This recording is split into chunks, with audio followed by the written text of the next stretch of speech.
Well, good morning. I want to welcome all of you to our Distinction Series, our 2025 Distinction Series. I've got a very interesting program for you this morning. We've reduced our past hour of powers to 30 minutes because we just feel like that probably serves people better, not to have a whole hour. And I'm really excited about what we're going to be looking at this morning. We're going to be looking at identity versus behavior, and specifically with the question is why is it important to understand this? Like, were we just doing psychology, pop psychology here? We're really not. Um, I think the challenge is, as coaches, as leaders, as managers, as business owners, we are trying to coach sustained behavioral change in ourselves, first of all, and then also in our team. And let's just admit the fact that it is very challenging for behavior to change. Habits are seem to be very difficult to change. And this distinction will help you change your own habits, upgrade your own habits, and also help you help your team members to do the same. And a lot of times we can get on people and we can talk to them, and it lasts for a few days or a few weeks, but then everything tends to go back to the default place. And so understanding this distinction today will help you have conversations with people and even with yourself to really get something that's going to last. So that's our goal this morning.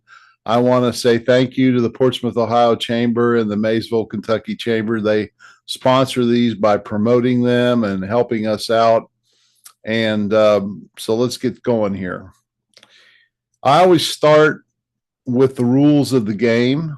I think this is a foundational or a cornerstone to increasing your learning and making this 30 minutes that you're investing out of your life the most helpful. And so I just want some agreements this morning. And I'm obviously not there physically with you. So you're kind of making this agreement within yourself.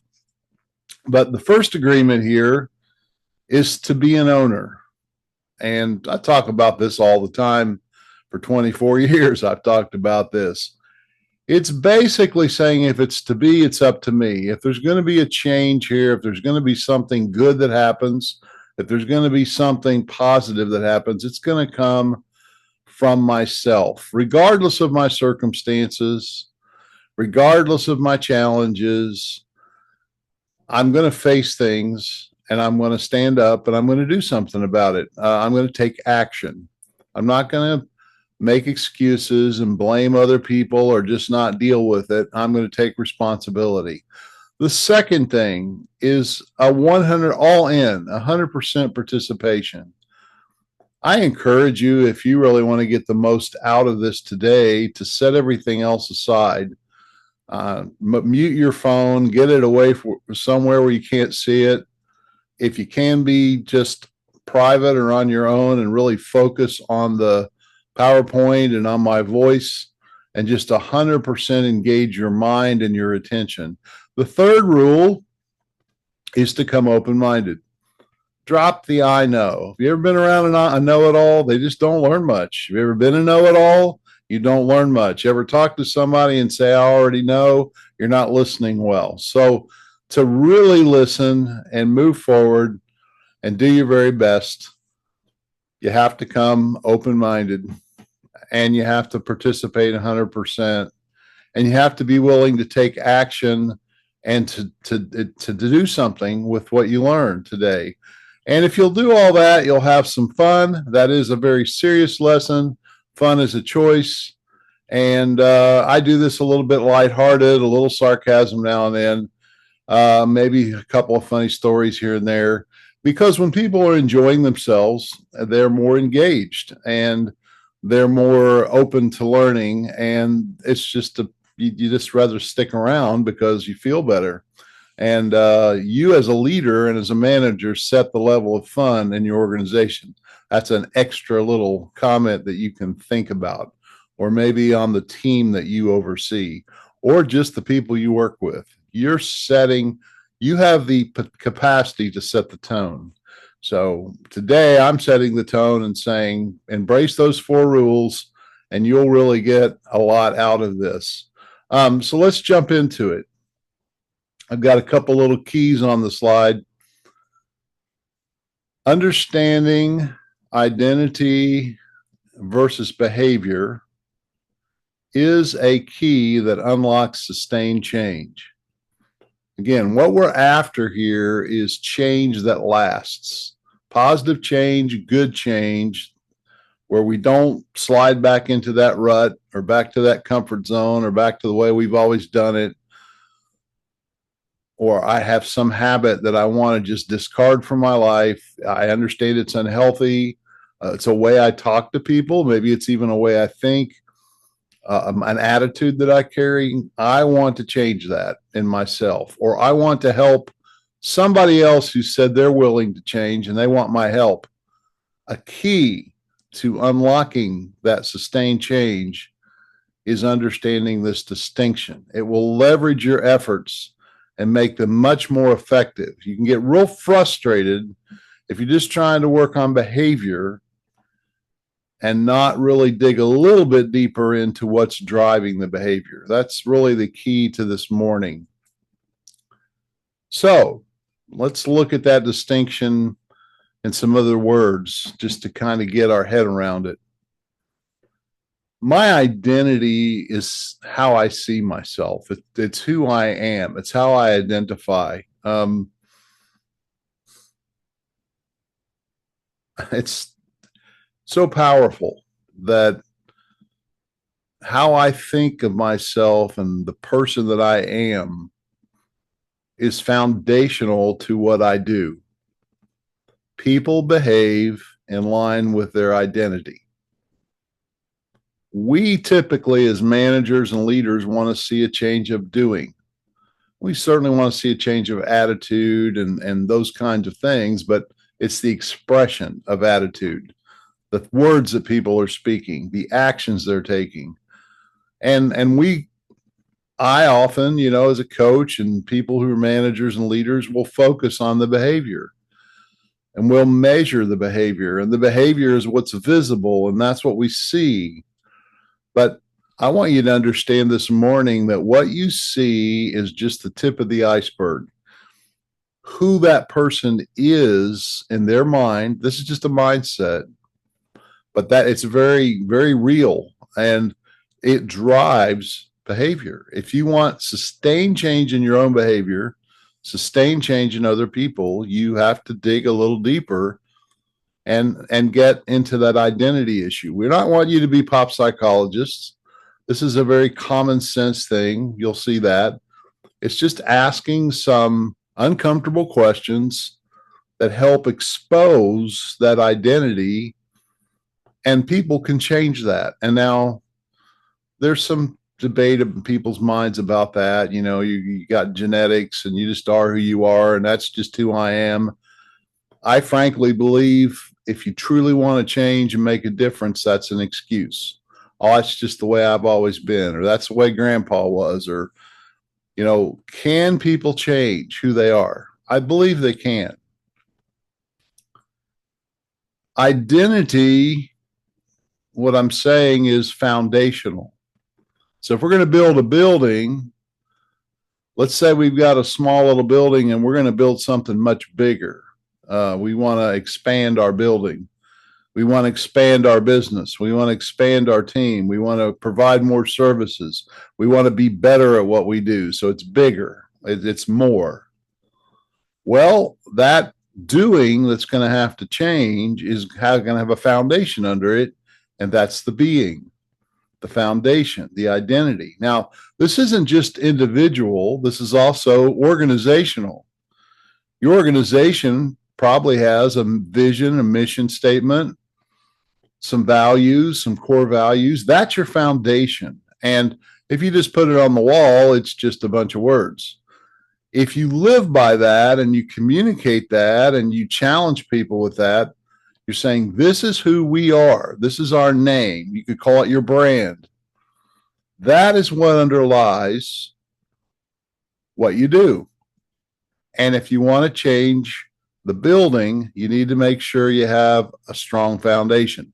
Otherwise, you're going to build something that's very unstable and not sustainable. I look at identity as root, the root and fruit. If you want to use a tree analogy, if I want apples, I need to plant apple seeds and have apple roots that creates an apple tree that produces apples. Why would I think I'm going to get lemons off an apple tree?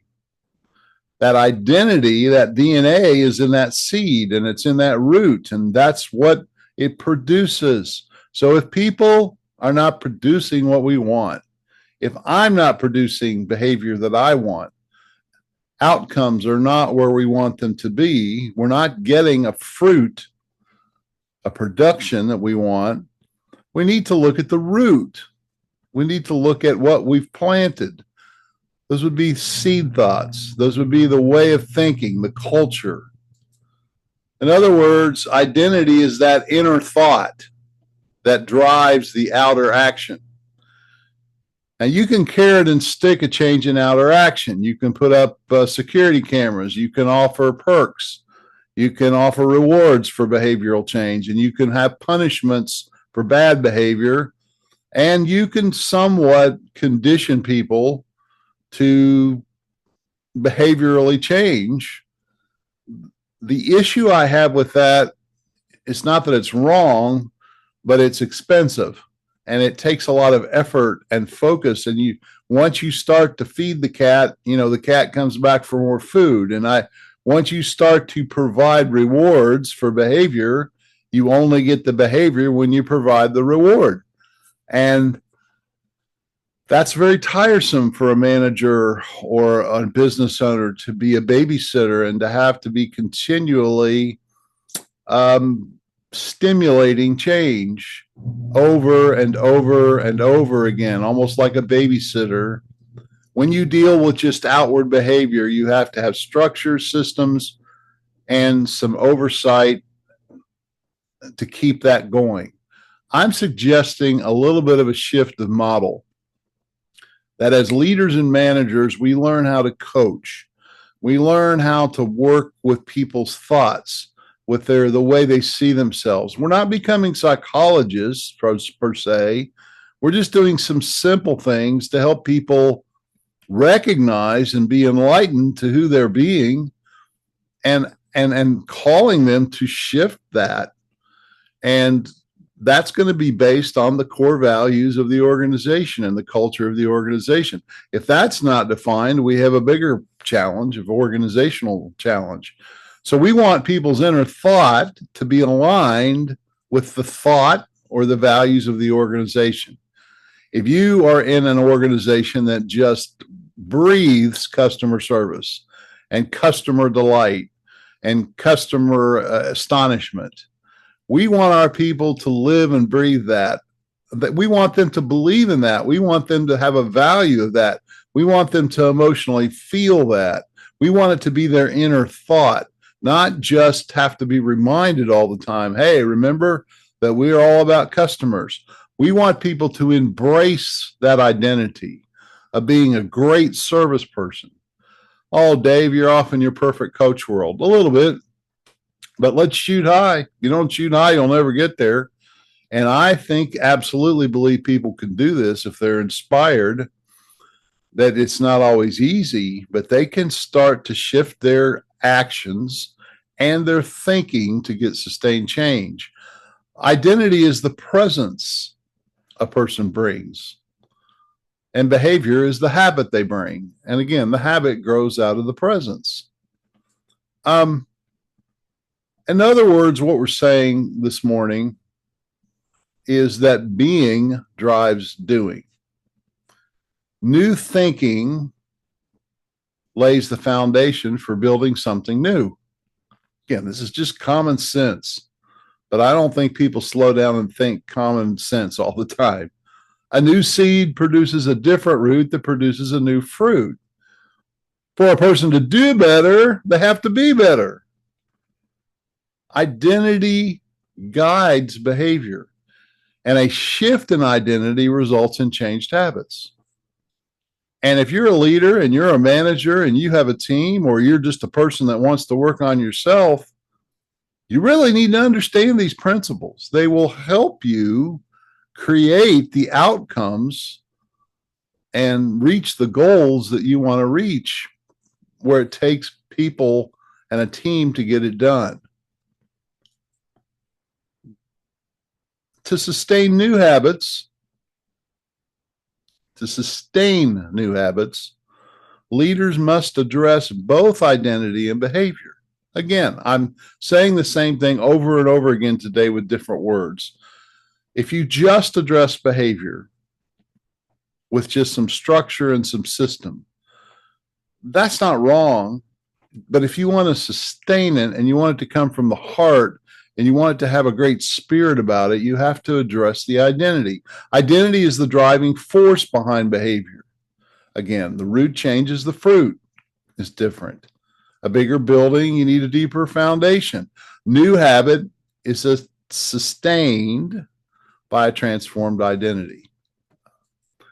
And thirdly,